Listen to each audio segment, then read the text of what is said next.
আপনি কি জানেন, বছরে ১ মাস দেবী লক্ষ্মী তার পাকশালা থেকে বিরতি নেন, আর মা যশোদা তখন প্রভুর রান্নাঘরের দায়িত্ব নেন, যেটা সুস্বাদু শীতকালীন ঐতিহ্য পেহেলি ভোগ নামে বিখ্যাত, যা পুরীর মন্দিরে প্রভু জগন্নাথকে আজও নিবেদন করা হয়ে থাকে। ডিসেম্বর থেকে জানুয়ারি হচ্ছে পৌষ মাস।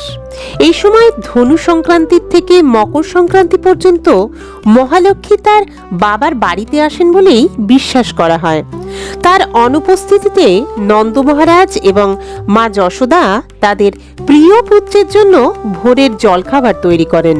পেহেলি ভোগ কোনো ভাত ডাল নয়, এটি একটি সুস্বাদু খাবারের উৎসব।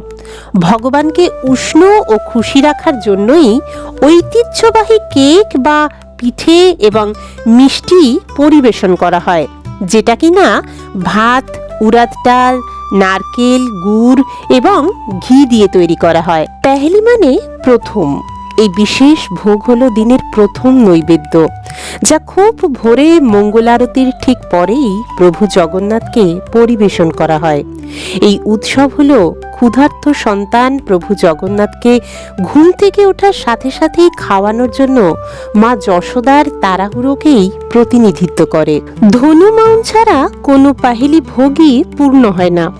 মুচমুচে মুড়ি, গুড়, মশলা এবং নারকেল দিয়ে তৈরি পিরামিডের আকৃতির সুস্বাদু খাবারটি এই শুভ মাসের প্রতীক। চলুন তাহলে এই শীতে আমরাও মা যশোদার মতন ভালোবাসা অনুকরণ করে আমাদের ঐতিহ্যবাহী পেতলের থালিতে প্রভুকে ভোগ নিবেদন করে আমাদের ঘরের দেবতাকেই উষ্ণ মিষ্টি নিবেদন করি এবং প্রত্যেকটা সকালকে করে তুলি পবিত্র এবং আরো অনেক অনেক সুন্দর।